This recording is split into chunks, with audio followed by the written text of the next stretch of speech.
Well, good morning. It's coffee chit chat time. Oh my goodness. Don't judge my appearance. Here, maybe I should put on some glasses. No, I'm actually just got up and I'm getting ready to go home. I should probably brush my hair before I get on. Anyways, this is part of living in an RV, you know? You're gonna look a little disheveled and you know, I don't always like, some days are just like this, you know? Like, some days you just get up and go. I try to stay clean, but I don't always look, you know, kept up. Which is fine. You know, most of the time I put my hair up in a bun or a ponytail or a hat. But yeah, today is going to be a driving day. So I'm driving home. I've got a funeral to attend this week and just stuff I got to take care of at home. Like, I did my taxes online, but I've got to print some things out. Yeah, I may be staying in a hotel for a week or two while my rig is getting worked on. So I've got to prepare for that. Like, just pack everything in a suitcase that I'm going to need. What else? Yeah, nothing's really been going on. Just been chilling, reading, walking, exploring parks and stuff. I did drive up to Santa Barbara. One day I just had the, you know, like the urge to be there. And so I went up there, stayed there for about 4 days, I think it was. And then headed back south and went inland, went towards the coast. It's funny, like sometimes I'll be at the coast and it's like, it feels too chilly. Like there was a couple days that it was just like a little overcast and it was just windy and chilly. So then I go inland and then it's amazing. It's like a 15-degree difference, you know, and it's like sunny, but it's getting like a little too hot. So then you just, you know, I kind of follow the weather and follow just where I feel like I'm supposed to be. So I say I'm led by the Spirit, so I'll just go where the Spirit leads. And yeah, so it's been kind of just very chill, very relaxed. Nothing exciting. Not feeling like I need to go far. Yeah, not really feeling antsy. Just feeling very at peace, very, very content. The one part that I'm feeling anxious in is I want to do more things for God, you know, so I want to have more encounters. So I've been praying about that. I used to have just encounters like right and left and just a lot of God stories, a lot of God appointments, I would call them. And so I could probably share some of those stories. I have a whole journal, I think it's in storage, of just the things that God was doing at the time. And I think it was because I was just more receptive and plus, like, it was all so new to me. Like, I had encountered God in such a personal, intimate way, and I was just like blown away. And so I was open to like whatever he had, you know. And so I was just having these experiences and these encounters like right and left, and which was even more exciting because it's like when something is so real, and I don't know how to explain it. It was a time in my life where it was just like, oh my goodness, you know, like just, it was, I mean, I call it the honeymoon period, and like I still kind of am in the honeymoon period with God, but like it's toned down some, you know. And so it would probably be better if I was able to go to church And not that I'm not able, but it's just a little difficult with the dogs because they are very attached, and I can't leave them in the rig for like too long of a period alone. They're very anxious, and they whine or they bark, and so but we're gonna work on that because I've got to have my life too. I mean, I haven't been able to like get my nails done or get my hair done, or you know, really go anywhere, spend time with friends, you know.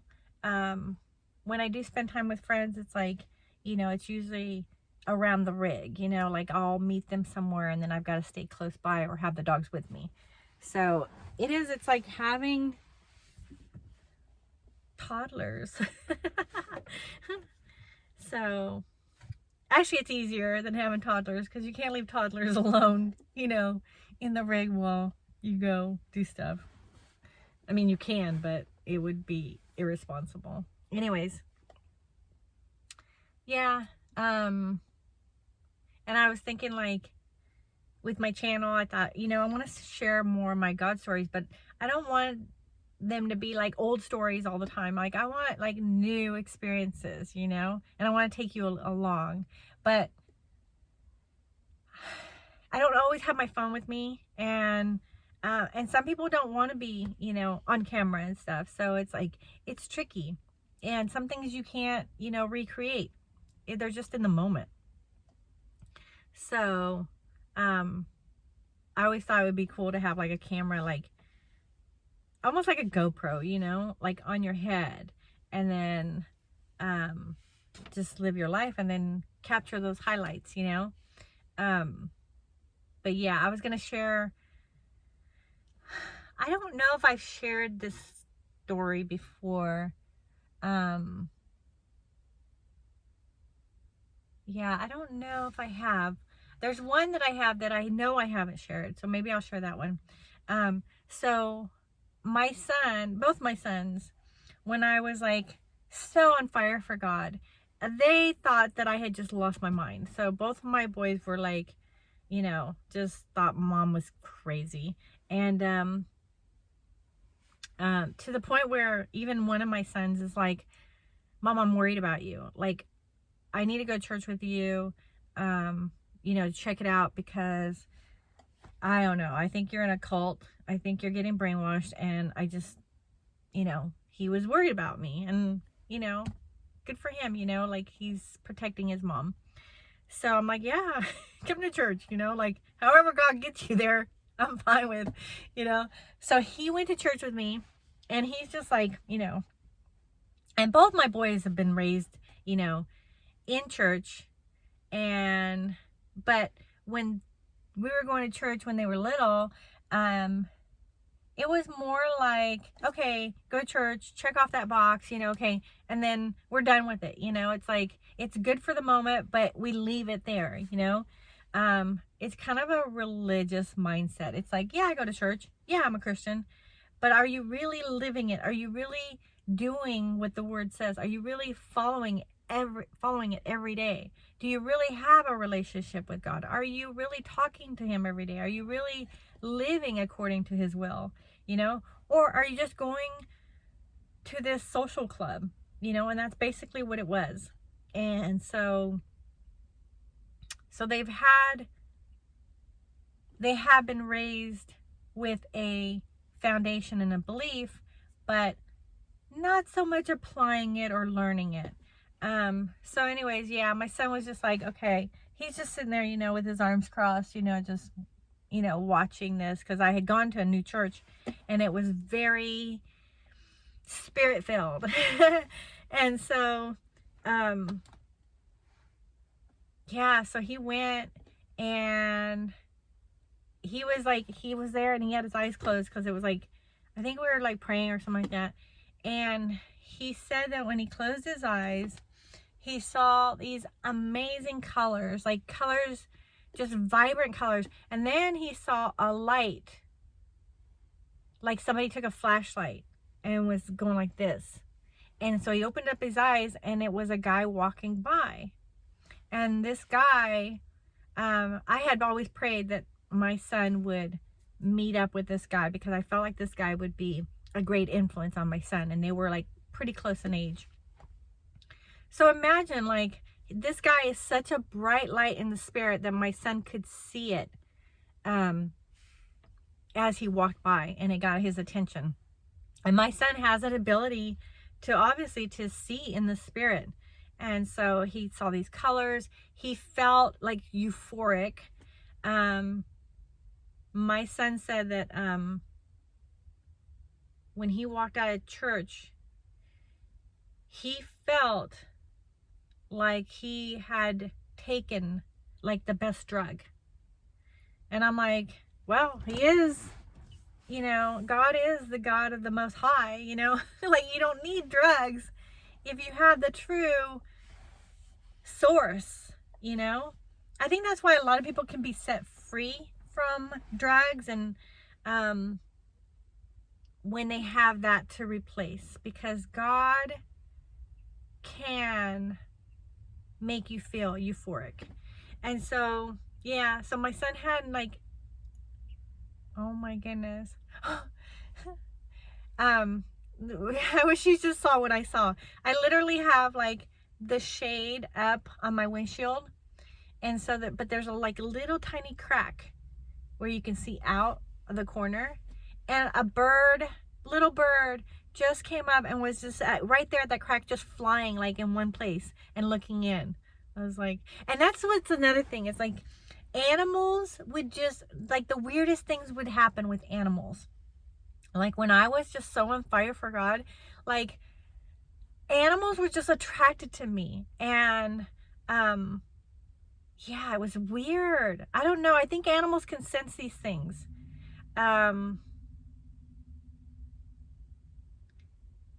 just thought, had a memory of like something else that happened, but this was before I was on fire from God. My boys have grown up with like every kind of like animal you can eat. I mean, we lived in an apartment before we moved in the house, and so they had everything that you could legally have in an apartment, you know, like they've had basically all the reptiles and stuff, you know. So they've had snakes, they've had chameleons, they've had birds, they've had guinea pigs,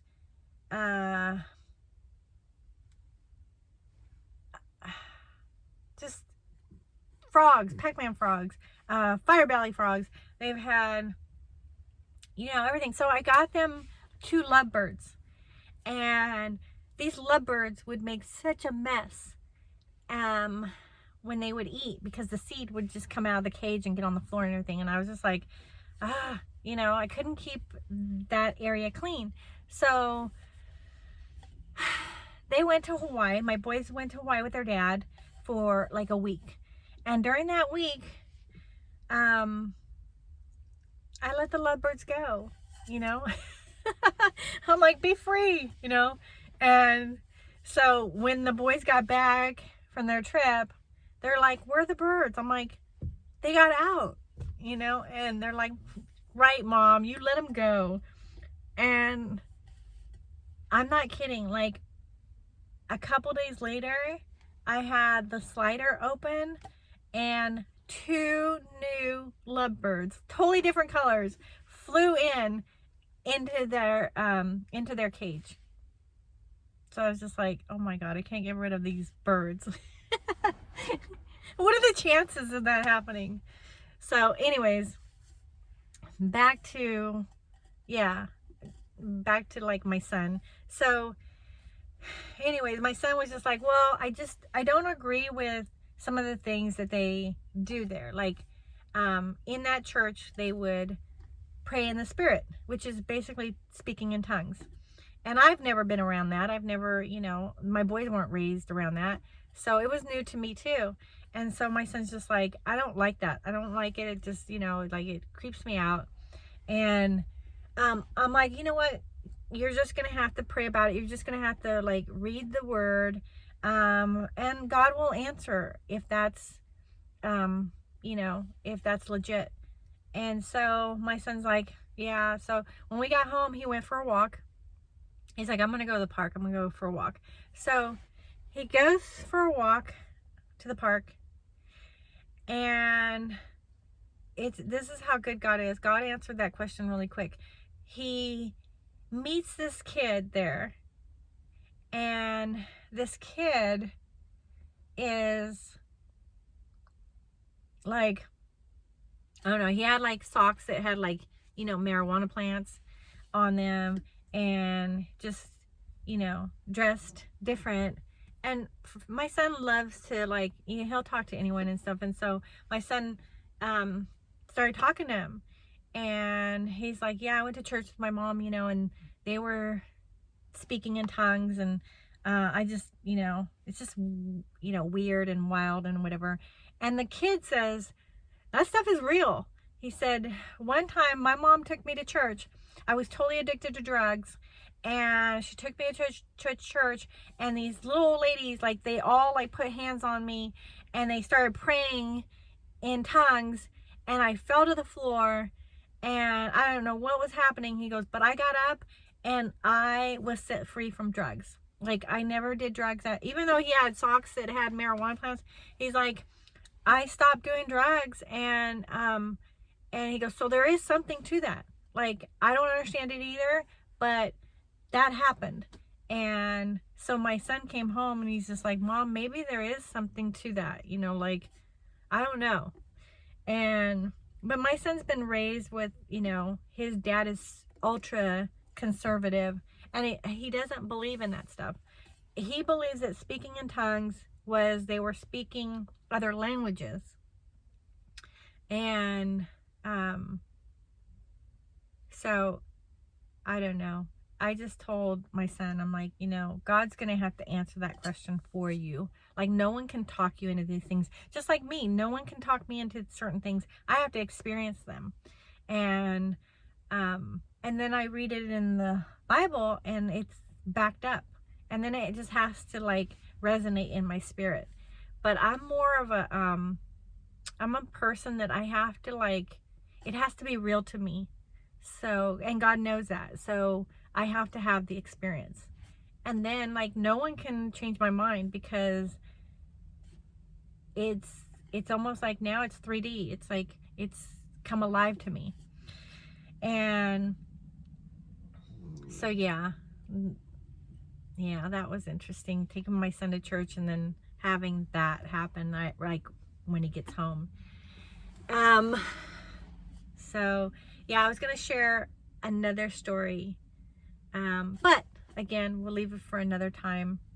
I was actually gonna share it last week too, but I felt like we'll make these videos a little shorter, and it's just basically like catching up on what's going on in my life, where I'm at, documenting my travels, but also sharing a little bit of God too, and what He's done, and why I'm here, and what makes me who I am, or, you know, yeah.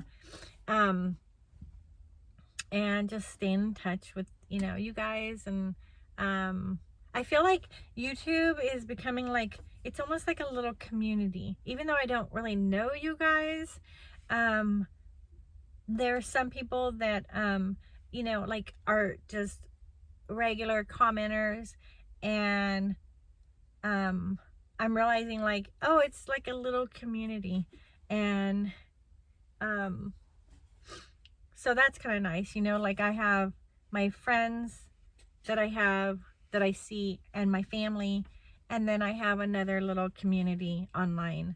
And so it's nice to connect, you know, and also, like, everybody can have different thoughts, different beliefs, different ideas, and, like, we can learn from one another, you know, so that's always nice.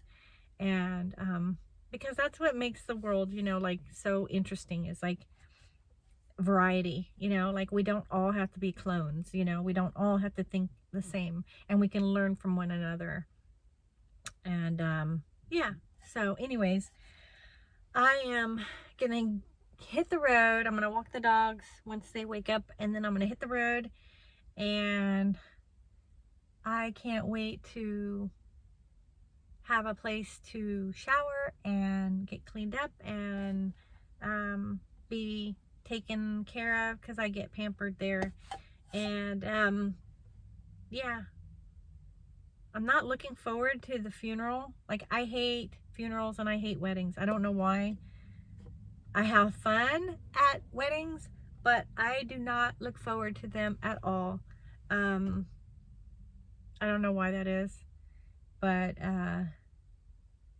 yeah, I've even been a maid of honor and I have attended weddings, and I just don't enjoy them.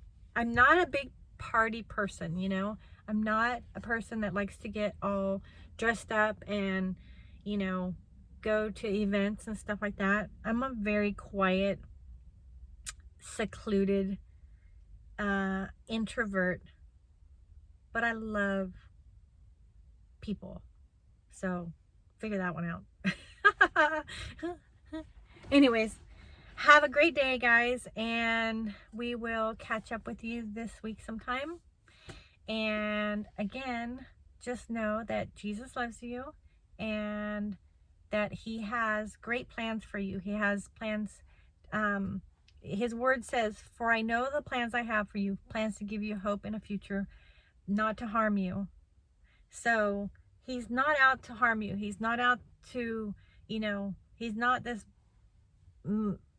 mean God in the sky with a stick, you know, getting ready to hit you over the head because you're doing things that are not right. Like, that's not how God works. He's a loving God, and he's got great plans for you, and he wants to give you hope, you know, especially in this day and age when people need hope. Like, God can give you that hope. And so he's always there, you know, like a good father, just waiting to love on you. And so just know that, you know, he's not gonna he's not an accuser. He's more of a, he will correct you, but we all need correction, you know. It's a loving father that corrects their child. And so but yeah, he's always waiting with open arms, and I just can't imagine life without him, you know. He's changed my life. He's become very, very real to me. I know that I'm never alone. I know that he's always listening. It's amazing how many people will call me, my friends, and they'll be like, "Anna, I need you to pray for me. I need prayers because I know God listens to you." And we pray, and then answers like quickly, and then they're amazed. They're just like, "I can't believe that happened so quickly. I've been dealing with this for years, and it's like it's done." And it doesn't happen all the time, but it happens more often than not, you know. And so I always say it's because I'm his favorite, you know. So I'm the apple of his eye, and so I don't know, he loves me. I know that. But you know what, he you know, like, you're his favorite too, you know, and he loves you too. So that's how God works. It's like he knows how to allow everyone to be his favorite. So it's not a lie. I am his favorite, but so are you. Anyways, have a good day and be blessed. Okay, bye-bye.